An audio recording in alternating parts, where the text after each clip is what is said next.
Welcome to the Wednesday Warrior Wrap-Up, where we take a look at some of the awesome news and reveals of this week.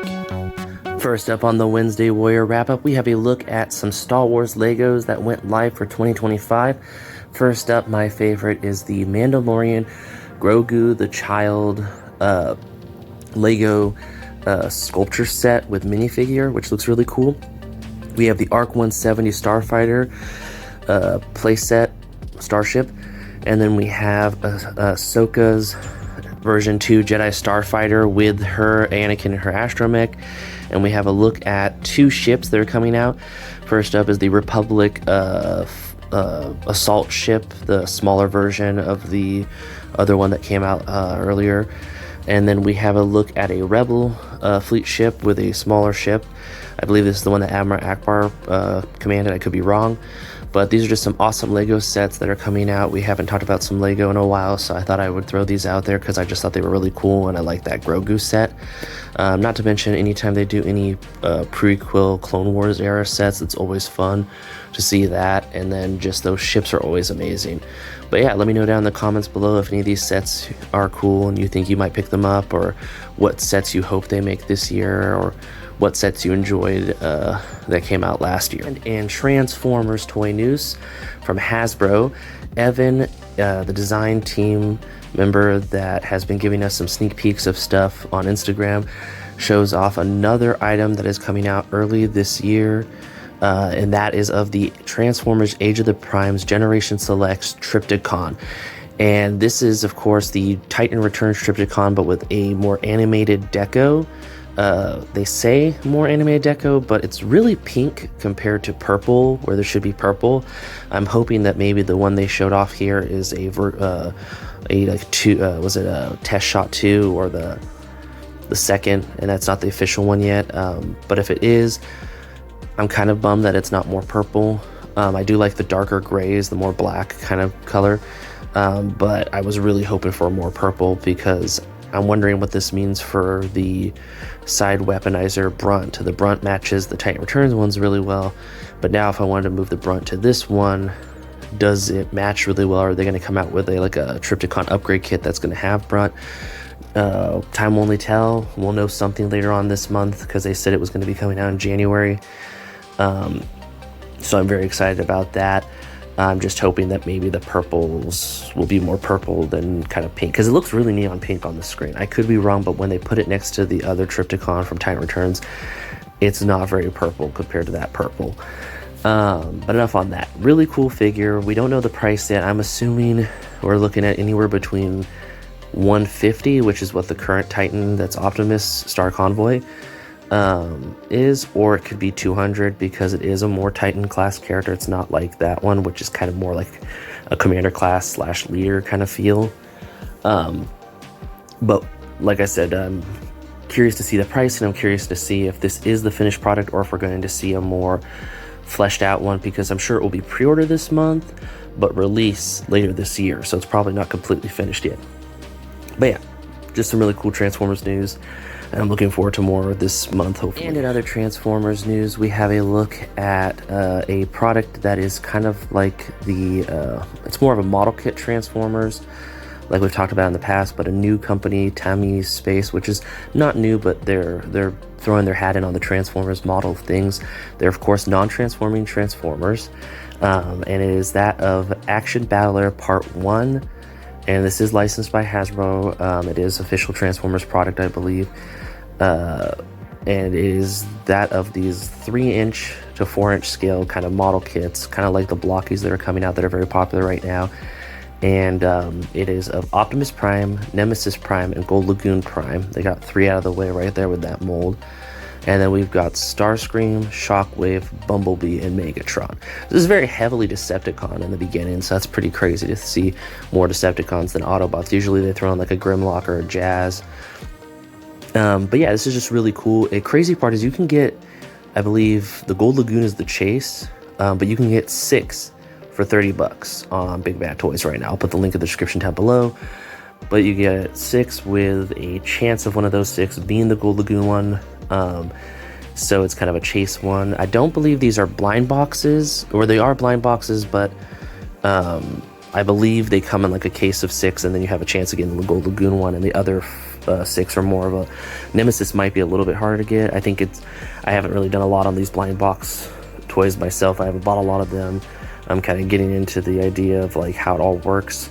I just recently figured out, I was these many years old when I figured out that the numbers aren't like when you see the like number/number, those are the odds, like a 1 in 20 or 1 in like 15, and I didn't even know that till recently.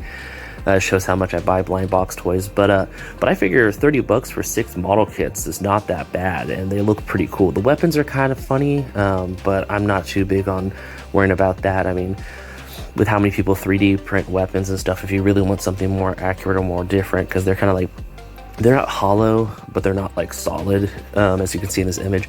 But yeah, just a really cool, another chance for people to get some really fun model kits that they can play with their kids, where they're not too complicated, but they're not too simplistic like the blockies, which now it's just more fun. You know, as a consumer, we get more options, and most times we like it all. So it's not too much competition between the different model companies, because you got Fury model kits who make, you know, larger model kits that don't transform. Then you got YOLO Park who makes model kits that don't transform, but they're not as model-y kit. Then you got Blockies who are kind of an in-between of YOLO Park and Fury models, but at a smaller scale, and they do make larger ones. And now you have these guys throwing their hat in the ring. So really good time to be a Transformers model kit fan. And on the note of model kits, Bandai Premium put up for pre-order a couple of suits I've never heard about or knew about, but if you're a Gundam fan, this is awesome. If you're a Medieval fan, this is awesome, because it's apparently the high grade 144 scale Black Knight Squad. I don't know these characters, but I already like them. The way they look, the suits are amazing. They're all the same, but they're different colored, I believe. I don't know if they come with any unique weapons. Sometimes they do that when they do squads of characters, but you got a blue one, an orangish red one, and a pinkish kind of like neon one. But yeah, they're really cool looking. They're available for pre-order. I'm going to put the link in the description down below, but I don't know this series of Gundam. I don't know if this is from Gundam, you know, Builders, the series where it's about kids building Gundams and having them fight, if this is from a new series that's coming out. I feel like we just talked about how they were having me recently with some friends, I just talked about how they were having a new series where it was like a what if universe, where like Char got the RX-78 and they had a new model and everything like that. And then we just had that one from Netflix. So it's like they're really pushing out new kits left and right. I mean, they always have, but new series and new, like, you know, spin-offs and stuff like that, that it's hard for me to keep up with all of it. But as a big robot fan, and Medieval fan, these are awesome. They look really cool. Kind of reminds me of the 30-minute missions and the 30-minute mission fantasies they just recently did.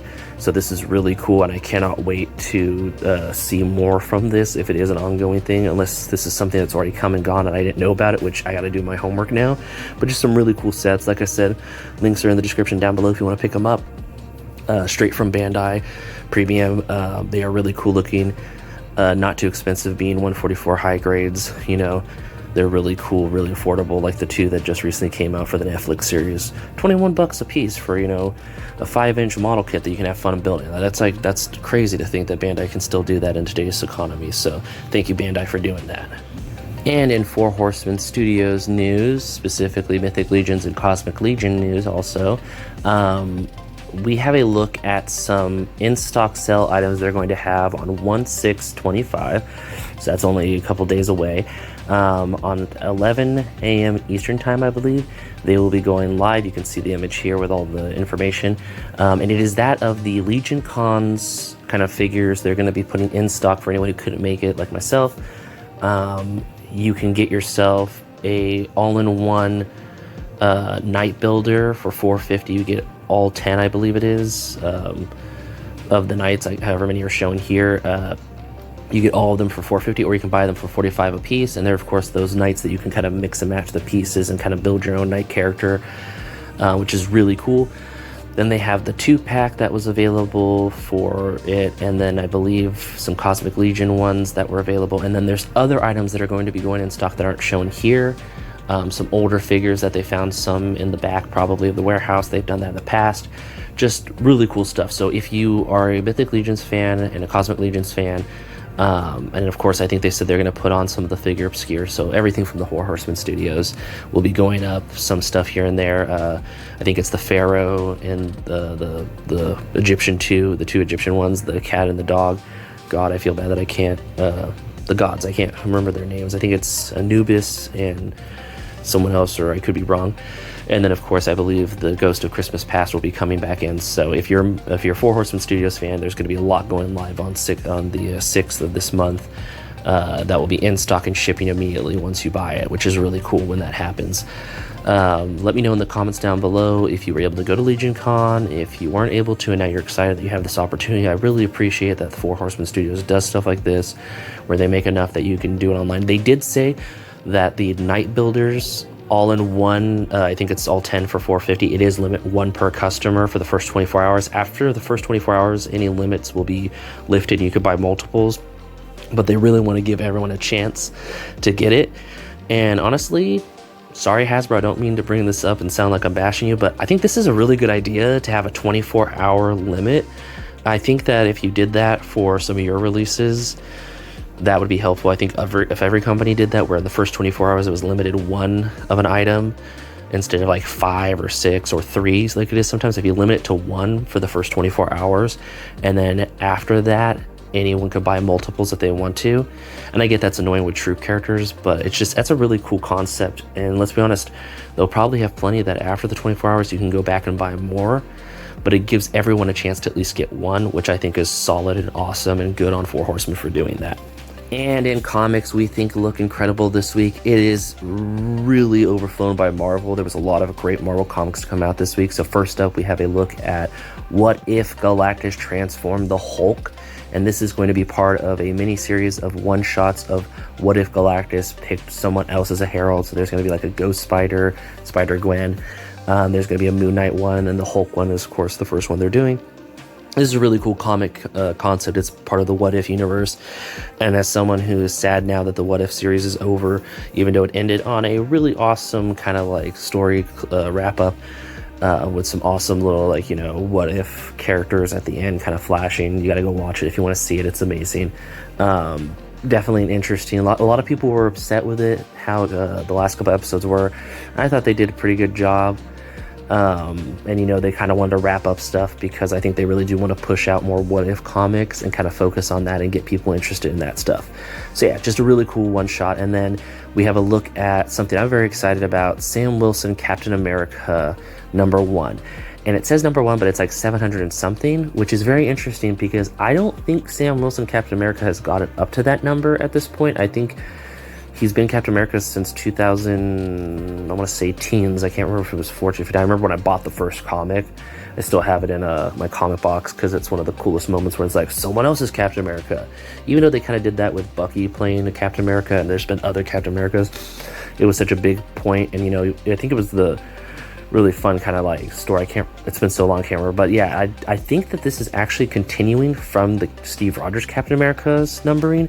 So instead of, for now on, Sam Wilson and Steve Rogers being, you know, two separate ones, I think what's going to happen now from what this looks like is that when one is doing stuff with another group of people, like, you know, a lot of characters don't get comics very often, so they kind of, you know, go, oh, they're in a team, so who's going to take over? Well, this person's there. So I think this is kind of like continuing the actual run of Captain America, Steve Rogers. And for now on, like, Sam will be in there, and then he'll pop out, and Steve will come back from like the Avengers or the West Coast Avengers or something, where when that character is doing story with someone else and he kind of needs to stay there and not do his own thing, they can kind of do that and they can swap it out, which I'm kind of curious to see if they do this with other characters like Iron Man and Thor, when the other versions of Thors and Iron Mans in the Marvel Universe, 616 universe even, because we have so many Thors and Iron Mans that aren't just another multiverse version. They're just actually there, like Beta Ray Bill's considered a Thor, Jane Foster's considered a Thor. I hope I said her name right. So this is kind of cool to think that they might be doing this from now on.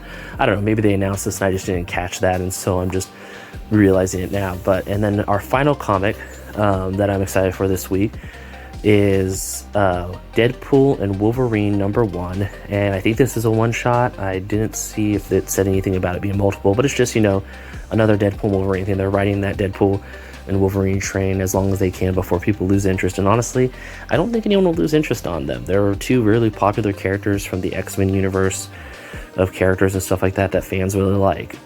So those are the 3 comics this week that I thought were really cool. Yes, it's a lot of Marvel, but there wasn't too much DC or Skybound or Dark Horse or Image that I was like, ooh, that looks cool.